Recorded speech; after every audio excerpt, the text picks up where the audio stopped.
Students, हम लोग प्रश्नावली 3.7 के सवालों को सॉल्व करने वाले हैं। तो देखिए क्वेश्चन नंबर 1 में क्या कहा जा रहा है, आप लोग क्वेश्चन को पढ़िए। इसमें कहा जा रहा है रेणु 75 किलोग्राम और 69 किलोग्राम भारों वाली 2 खाद की बोरियां खरीदती है। भार के उस बट्टे का अधिकतम मान ज्ञात कीजिए जो दोनों बोरियों के भारों को पूरा पूरा माप ले। ठीक है, तो आप समझिए, ये जो रेणु है इन्होंने खाद की एक बोरी खरीदी जिसका जो वजन है वो कितना है, 75 किलोग्राम की ये बोरी है। और इन्होंने साथ में एक बोरी और खरीदी, और ये जो दूसरी बोरी इन्होंने खरीदी है इसमें कितनी खाद है, देखिए 69 किलोग्राम है, तो इसमें 69 किलोग्राम खाद है। ठीक है, अब हमसे कहा क्या जा रहा है, भार के उस बट्टे का अधिकतम मान ज्ञात की जो दोनों बोरियों के भारों को पूरा पूरा माप ले। ठीक है, तो चलिए स्टूडेंट यहां पर देखते हैं हम लोग, ये जो हमारा 75 किलोग्राम है, 75 को आप लोग अभाज्य गुणनखंडों के गुणनफल के रूप में व्यक्त करिए। सबसे पहले इसको हम लोग किस किस बाट से माप सकते हैं, सबसे पहले हम लोग उसको देखेंगे। ठीक है, तो आप यहाँ पर इसको अभाज्य गुणनखंडों के गुणनफल के रूप में व्यक्त करिए। तो कैसे लिखेंगे, देखिए पहला क्या हो जाएगा, 3 होगा क्योंकि 2 से तो कटेगा नहीं, इसे लिख सकते हैं 3 × 5 = 15 और 15 × 5 = 75, ऐसा कर सकते हैं।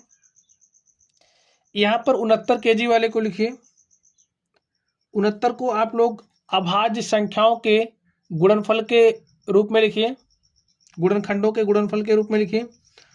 तो 69 को क्या लिखोगे, 3 × 13। देखिए जब आप 3 किलो वाले बाट से मापोगे इसको तो पूरी तरीके से माप ले जाओगे, 5 किलो वाले से मापोगे तब भी पूरी तरीके से माप ले जाओगे। ठीक है, अब इसको जब आप मापोगे तो 3 किलोग्राम वाले से तो पूरा माप लोगे, क्योंकि 3 से 69 पूरी तरीके से कट जाएगा, और इसी तरीके से 13 से कट जाएगा। अब आप लोग कुछ देख पा रहे हैं, 3 किलोग्राम का अगर आप बाट प्रयुक्त करते हो तो ये जो 3 किलोग्राम का बाट है ये 75 किलोग्राम वाली खाद की बोरी को पूरी तरीके से माप लेगा, और 69 किलोग्राम वाली खाद की बोरी को पूरी तरीके से माप लेगा। तो यहाँ से आपने क्या समझा कि उस बट्टे का अधिकतम जो मान है वो कितना किलोग्राम होगा, 3 किलोग्राम। ठीक है स्टूडेंट्स, यहाँ से आपको क्या पता चला कि वो जो बाट है उसका अधिकतम मान क्या होगा, 3 किलोग्राम, क्योंकि यही 3 किलोग्राम का बाट है जो 75 और 69 किलोग्राम को पूरी तरीके से क्या कर दे रहा है, माप सक रहा है। तो अगर हम लोग इसको कॉन्सेप्ट के माध्यम से बताना चाहें तो जो HCF यानी कि मासा होगा 75 और 69 का, वही क्या हो जाएगा, अधिकतम मान, बाट का अधिकतम मान। तो लिखिए HCF यानी कि मासा किसका, 75 और 69 का। अब भाई 75 और 69 का मासा क्या हो जाएगा, यहाँ पर आपको ध्यान से देखना है उस संख्या को जो यहाँ और यहाँ यानी कि जो उभयनिष्ठ हो। तो यहाँ 3 है, यहाँ पर 3 है, तो 3 लिख दीजिए, और कोई भी अभाज्य संख्या उभयनिष्ठ नहीं है, तो इसका मासा क्या हो गया, 3 लिख दीजिए। अतः उस बट्टे का अधिकतम मान, अधिकतम माप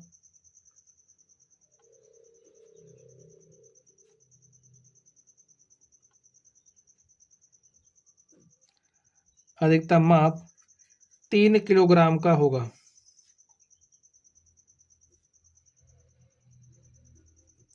ठीक है स्टूडेंट, और इस तरीके से ये जो हमारे प्रश्न संख्या 1 था हमने इसको सॉल्व कर लिया है। चलिए अब हम लोग अगले प्रश्न पर चलते हैं और देखते हैं उसका सॉल्यूशन क्या होगा। तो स्टूडेंट आप लोग क्वेश्चन नंबर 2 को ध्यान से पढ़िए। इसमें क्या कहा जा रहा है, 3 लड़के एक ही स्थान से एक साथ कदम उठाकर चलना प्रारंभ करते हैं। भाई 3 लड़के हैं, ये हमारा फर्स्ट बॉय हो गया, ये सेकंड हो गया और ये थर्ड हो गया, 3 लड़के हो गए। एक ही स्थान से, समझिए यहीं से चलना स्टार्ट करें, तीनों बच्चे एक ही स्थान से। ठीक है भैया, स्थान यही है, यहीं से चलना स्टार्ट कर रहे हैं, एक साथ कदम उठाकर चलना प्रारंभ करते हैं। ऐसे इन्होंने कदम उठा करके चलना क्या कर दिया, प्रारंभ कर दिया, ऐसे कदम उठा करके चल रहे हैं। ठीक है, ऐसे कदम उठा के क्या कर रहे हैं, चल रहे हैं।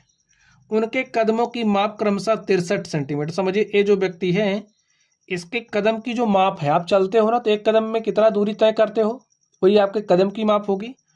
तो इसके समझिए यहाँ पर एक पैर है, दूसरा यहाँ, तो चल के यहाँ है, तो ये जो दूरी मिली वो कितनी है, 63 सेंटीमीटर।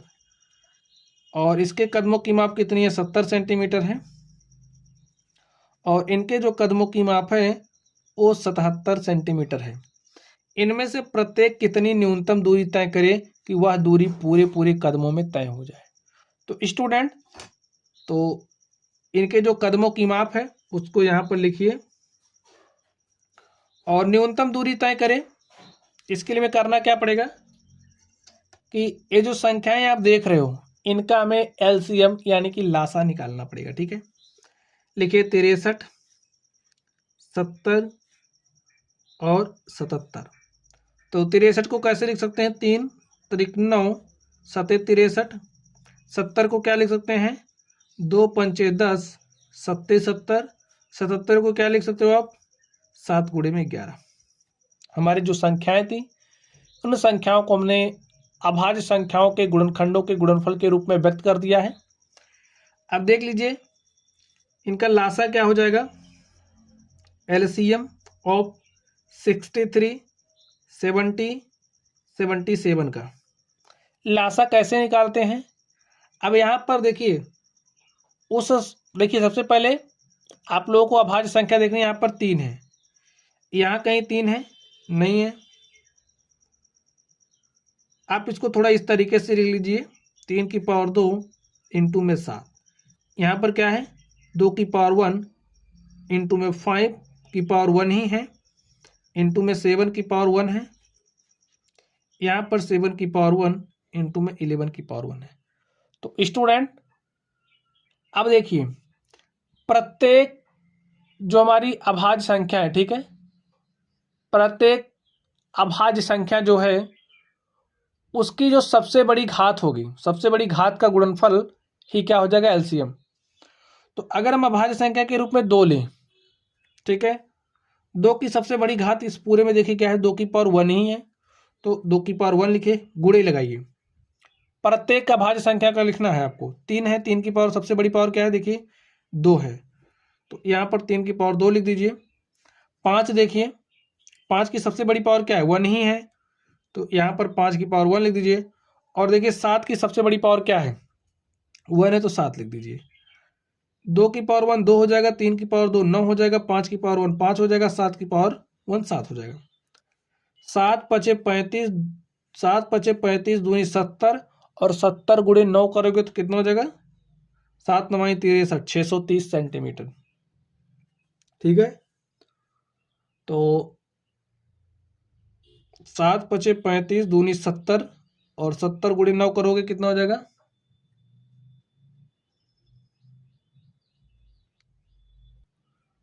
630। और स्टूडेंट यहाँ पर देखिए हमारे पास अभाज्य संख्या के रूप में 11 भी है, तो यहाँ पर 11 की पावर 1, यहाँ पर 11 की पावर 1 और इंटू में 11 मल्टीप्लाई करके लिख दीजिए। 11 शून्य शून्य, 11 3 33 के 3 हासिल 3, 11 छक्के 66 3 कितना हो जाएगा, 69 सेंटीमीटर, 6930 सेंटीमीटर। तो वो जो न्यूनतम दूरी है इनमें से प्रत्येक कितनी न्यूनतम दूरी तय करेगा, 6930 सेंटीमीटर लिखिए। अतः इनमें से प्रत्येक द्वारा तय की गई न्यूनतम दूरी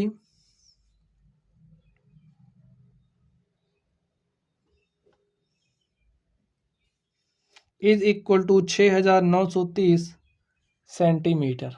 और इस तरीके से स्टूडेंट्स हमारा जो सवाल नंबर 2 था हमने इसको सॉल्व कर लिया है। चलिए अब हम लोग इसके अगले नंबर पर चलते हैं और देखते हैं उसका सॉल्यूशन क्या होगा। तो स्टूडेंट आप लोग प्रश्न संख्या 3 को पढ़िए और देखिए इसमें क्या कहा जा रहा है। किसी कमरे की लंबाई, चौड़ाई और ऊंचाई क्रमशः 825 सेंटीमीटर, 675 सेंटीमीटर और 450 सेंटीमीटर। आप समझिए हमारे पास कोई क्या है, एक कमरा है। कमरा ऐसे ही होगा जिसमें लंबाई होगी, चौड़ाई होगी और ऊंचाई होगी। ठीक है, तो ए आप समझ सकते हो हमारा क्या है, कमरा है। समझने के लिए समझ लीजिए।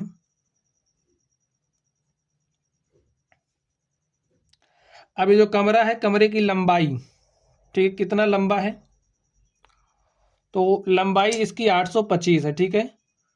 तो अगर हम इसको लंबाई ले लें तो ये हमारी 825 सेंटीमीटर है। ए से हम चौड़ाई लें तो 675 सेंटीमीटर है, और जो हमारी ऊंचाई है वो 450 है, ठीक है। अब आगे देखिए क्या कहा जा रहा है, ऐसा सबसे लंबा फीता ज्ञात कीजिए जो कमरे की तीनों बीमाओं को पूरा पूरा माप ले। हमें एक ऐसे फीते की माप बतानी है जिससे इसको माप लिया जा सके, इसको भी माप ले और इसको भी माप ले, ठीक है। तो चलिए हम लोग इसको हल करते हैं। स्टूडेंट, आप लोग यहाँ पर सबसे पहले जो संख्याएं दी गई हैं, इन संख्याओं को अभाज्य संख्याओं के गुणनखंडों के गुणनफल के रूप में राइट कर लीजिए। क्या दिया है, 825 है, 675 है और 450 है। लिखिए इसको। तो 5 2 7 8 15, यानी कि 3 से तो कटेगा। तो पहला तो 3 हो गया, लिखिए 3 से समझिए। या फिर अगर आप ना कर पा रहे हो तो ऐसे भी कर सकते हैं। देखिए जैसे आपने 825 को लिखा, तो अभाज्य ये जो संख्या है इसको अगर आप लोग अभाज्य संख्याओं के गुणनखंडों के गुणनफल के रूप में लिखना चाहते हो तो ऐसे लिखिए। देखिए 3 से काटिए तो 3 दूनी 6 2 8, ये हो गया 22, 3 7 21, 1 22, 3 5 15। फिर 3 से काटेंगे, 5 7 12 2 14, अब 3 से नहीं कट रहा तो 5 से कटेगा। 5 से काटिए, 5 5 25, 2 27, हो गया 25, 5 5 25। फिर 5 से कटेगा, 5 11 55, फिर 11 से कटेगा 1 आ गया, ठीक है। अब 3 गुणे 5 गुणे 5 गुणे 11 लिख सकते हैं, तो लिख दीजिए 5 गुणे 5 गुणे में 11। हमारे पास 675 है, तो 675 को भी आप ऐसे लिख करके काट दीजिए। देखिए आप लोगों ने विभाज्यता का नियम पढ़ लिया है, तो इस संख्या को देखते ही अब आप समझ सकते हैं कि ये जो संख्या है किससे विभाज्य होगी। हमें अभाज्य संख्याओं से ही देखना है, तो सबसे पहले सबसे छोटी अभाज्य संख्या 2, 2 से तो नहीं कटेगा। अब 3 से चेक करेंगे, 5 7 12 6 18, यानी कि जो भी संख्याएं हैं इनके संख्या के अंकों का योग अगर 3 से विभाज्य है तो संख्या 3 से विभाज्य होती है। तो यहाँ पर ये संख्या हमारी 3 से विभाज्य है। काटिए, 3 दूनी 6, 3 दूनी 6, 1 7, 3 5 15, फिर कट गया। 3 से काटिए जो कि कट जा रहा है, 3 7 21, 1 22, 3 5 15, फिर 3 से कटेगा, काट दीजिए। 3 दूनी 6 1 7, 3 दूनी 6 1 7, 3 5 15, 5 से कटेगा, 5 आ गया, हमने 5 से काटा तो 1 आ गया। इसको लिख सकते हैं 3 गुणे में 3 गुणे में 3 गुणे में 5 गुणे में 5, ऐसा तो लिख सकते हैं। चलिए 450 को भी हम लोग लिख लेते हैं। चलिए यहाँ पर करके दिखाते हैं आपको। 450, देखिए यहाँ पर 0 आ गया। अब इससे आपको क्या पता चला कि ये संख्या 2 से तो कट जाएगी। काट दीजिए, 2 दूनी 4, 2 दूनी 4, 1 5, हो गया 10, 2 पंचे 10। अब देखिए 2 से कटेगा, नहीं कटेगा, 3 से कटेगा, काट दीजिए। 3 7 21, 1 22, 1 22, तो हो गया 15, 3 5 15, किससे कटेगा, 3 से। तो 3 से काटा, 3 दूनी 6, 1 7, 3 5 15, 5 से काटा तो 5 5 25, फिर 5 से काटा तो 1। क्या लिख सकते हैं, 3 गुणे में 3 गुणे में 3 गुणे में 5 गुणे में 5। अब देखिए ये जो संख्याएं हमारे पास थी, इन संख्याओं को हमने अभाज्य संख्याओं के गुणनखंडों के गुणनफल के रूप में व्यक्त कर दिया है। अब अगर आप लोग देखिए ऐसा सबसे लंबा फीता ज्ञात करना है तो इसके लिए हमें क्या करना पड़ेगा, ये जो संख्याएं दी गई हैं हमें वो संख्या चाहिए जो इन तीनों में हो, ठीक है, जो इन तीनों को पूरी पूरी तरीके से काट सके, ऐसी संख्या चाहिए। तो क्या हो जाएगी बताइए, ये जो तीनों संख्या इनका मासा ही तो होगा। लिखिए जो HCF है, HCF ऑफ 825, 675, 450 क्या हो जाएगा। HCF निकालने के लिए देखिए क्या करते हैं, डेफिनेशन आप लोग पढ़ लीजिए। प्रत्येक उभयनिष्ठ अभाज्य गुणनखंड की सबसे छोटी घात का गुणनफल। ठीक है, प्रत्येक उभयनिष्ठ अभाज्य गुणनखंड, तो प्रत्येक उभयनिष्ठ देखिए यहाँ पर 3 है, यहाँ पर 3 है, यहाँ पर 3 है। पहले घात के रूप में लिख लेते हैं तो चीजें आपको ज्यादा समझ में आएंगी। लिख दिए 3 गुणे में इसको लिख सकते हैं 5 की पावर 2 इंटू में 11। इसको क्या लिखेंगे 3 की पावर 3, यहाँ पर अगर कुछ नहीं तो 1 है, यहाँ पर भी 1 है। ठीक है, 5 की पावर 2, 3 की पावर 3 गुणे में 5 की पावर 2। अब देखिए डेफिनेशन, प्रत्येक उभयनिष्ठ अभाज्य गुणनखंड की सबसे छोटी घात का गुणनफल। तो अगर हम अभाज्य संख्या 3 को देखें तो आप लोग देखिए 3, यहाँ पर 3 की पावर 1 है, 3 की पावर 3 है, 3 की पावर 3 है। तो हमने कहा प्रत्येक उभयनिष्ठ अभाज्य गुणनखंड की सबसे छोटी घात। अब बताइए सबसे छोटी घात क्या है, 3 की पावर 1 है तो यहाँ पर 1 लिख दिए, 3 की पावर 1। अब देखिए 5 की पावर 2 है, 5 की पावर 2 है, 5 की पावर 2 है, तो 5 की पावर 2 हो जाएगा। अब देखिए उभयनिष्ठ अभाज्य गुणनखंड 11 यहाँ पर है लेकिन यहाँ कहीं नहीं है। ठीक है, तो बस यहीं तक आप लिखोगे। तो 3 की पावर 1 3, 5 की पावर 2 25 और 25 यहाँ क्या हो गया 75 सेंटीमीटर। ठीक है, तो वह जो सबसे लंबा फीता है जो इन तीनों बीमाओं को पूरा पूरा माप ले, उसकी लंबाई क्या हो जाएगी 75 सेंटीमीटर। तो लिखिए आता है ऐसे सबसे लंबे फीते की लंबाई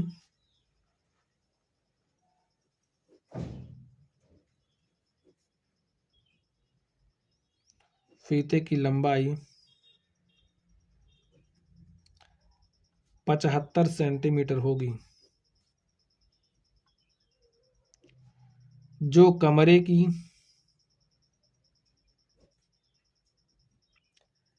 की तीनों बीमाओं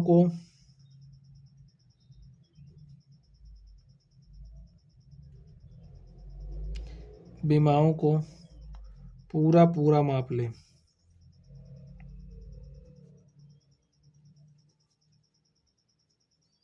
ठीक है स्टूडेंट, और इस तरीके से आप देख सकते हैं ये जो हमारा क्वेश्चन नंबर 3 था हमने इसको भी सॉल्व कर लिया है। चलिए अब हम लोग अगले प्रश्न की तरफ चलते हैं और देखते हैं हमारा अगला प्रश्न क्या है।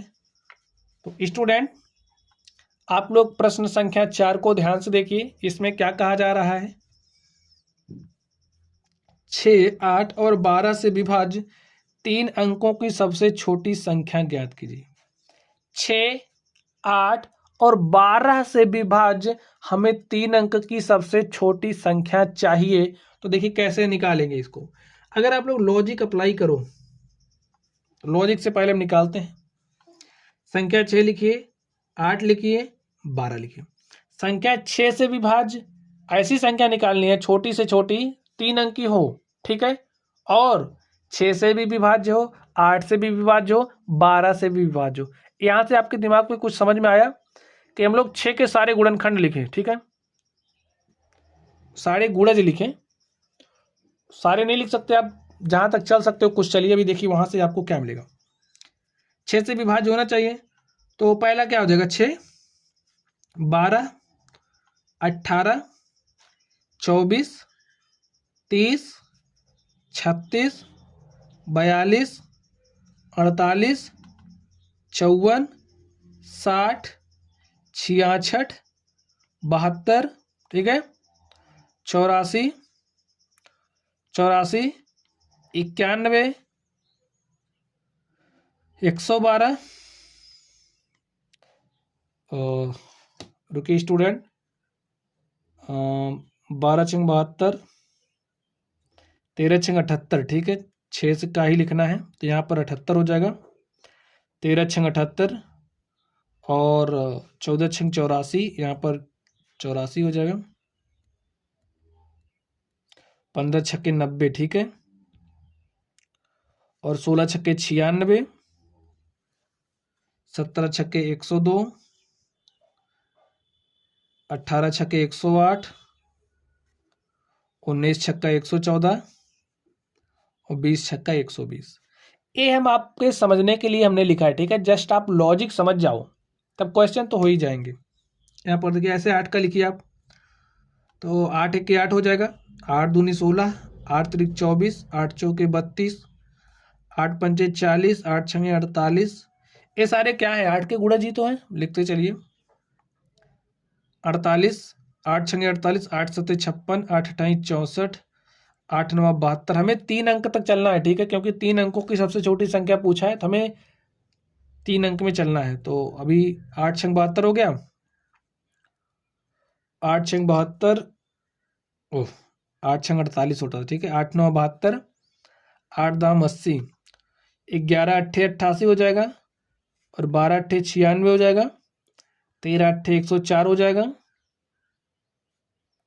और 14 अट्ठे 112 हो जाएगा। देखिए 15 अट्ठे 120 हो गया, 3 अंक तक पहुंचे हैं। इसलिए इस तरह के 12 के लिए लीजिए, 12 हो गया, 12 दूनी 24, 12 तिहाई 36, 12 चौके 48, 12 पंचे 60, 12 छंग 72, 12 सत्ते 84, 12 अट्ठे 96, 12 नवैया 108, 12 दहम 120। अब स्टूडेंट आप लोग इन तीनों में देखिए वो कौन सी संख्या है जो 3 अंक की है, जो तीनों में आ रही हो। ध्यान से देखिए, जो तीनों में आ रही हो 3 अंक की, तो 3 अंक हमारा कहाँ से स्टार्ट हो रहा है, इसमें देखिए यहाँ से स्टार्ट हो रहा है 3 अंक वाला। जस्ट आपको समझाने के लिए है, अगर आप कॉन्सेप्ट समझ जाएंगे तो प्रश्न तो हो ही जाने हैं। देखिए 3 अंक की सबसे छोटी संख्या पूछा जा रहा है, तो जो 3 अंक की संख्या है वहीं पर ही देखेंगे। देख लीजिए, अब यहाँ 102, यहाँ कहीं 102 नहीं है, यहाँ 108 है, यहाँ कहीं नहीं है, यहाँ 114, यहाँ कहीं 114, यहाँ 120 है, यहाँ 120 है, यहाँ 120 है। तो आपने क्या समझा, वह छोटी से छोटी 3 अंक की संख्या जो 6, 8 और 12 से विभाज्य है 120 है, क्योंकि 120 तीनों में आ रहा है। अब 120 को आप 6 से काटोगे कट जाएगी, 8 से काटोगे कट जाएगी, 12 से काटोगे कट जाएगी, ठीक है। लिखिए अतः 6, 8 और 12 से विभाज्य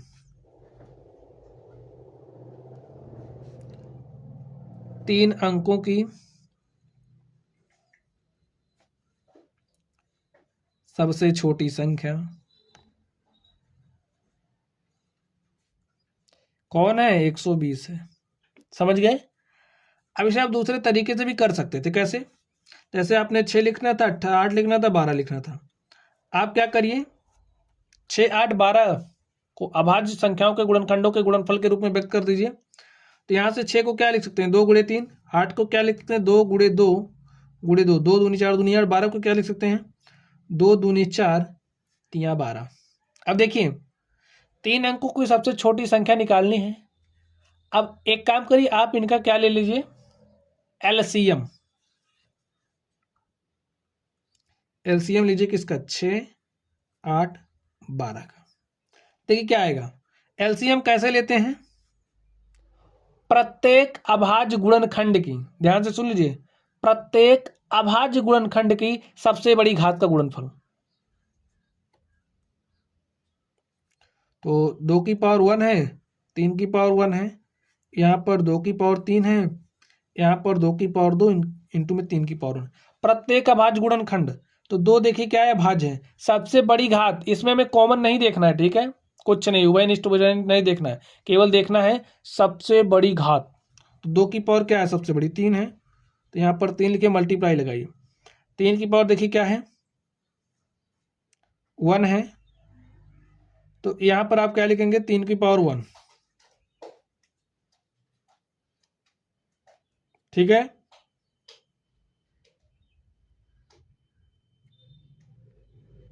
तो क्या आ गया स्टूडेंट, 2 दूनी 4 दूनी 8 त्रिक 24। तो यहाँ पे आपके पास देखिए 24 आ गया। ये 24 है क्या, ध्यान से समझ लीजिए। अब 6, 8, 12 से विभाज्य सबसे छोटी संख्या है, ये बात समझ गए। 6, 8, 12 से विभाज्य सबसे छोटी संख्या है, और ये आप देख रहे हैं 2 अंक में है। अब इसे हमें 2 अंक से 3 अंक, देखिए सबसे छोटी संख्या है, इसके अगर हम मल्टीपल ले लें, यानी कि इसके गुणज देखें जो 3 अंक में हो, तो अगर हम 24 गुणे 1 करेंगे तो हमारे पास 24 मिलेगा, ये आपको पता है। 24 गुणे 2 करेंगे तब भी ये देखिए भी हम 2 ही अंक में हैं।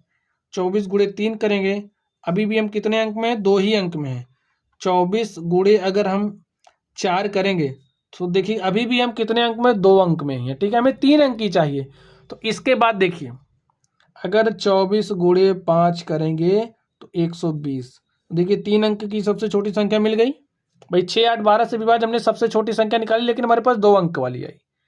जब हमने इसके मल्टीपल लिए, इसके गुणज लिए, तो हमें मिला कि जो हमारी 120 है वो 3 अंक की सबसे छोटी संख्या है जो 6, 8 और 12 से विभाज्य है। तो ये भी हमारा आंसर है। ठीक है, ऐसे भी कर सकते हैं। हाँ, आपको लॉजिक तो लगाना ही पड़ेगा। और स्टूडेंट, इस तरीके से ये जो हमारा प्रश्न था, प्रश्न संख्या 4, हमने इसको सॉल्व कर लिया है। चलिए अब हम लोग अगले प्रश्न की तरफ चलते हैं और देखते हैं हमारा अगला प्रश्न क्या है। तो स्टूडेंट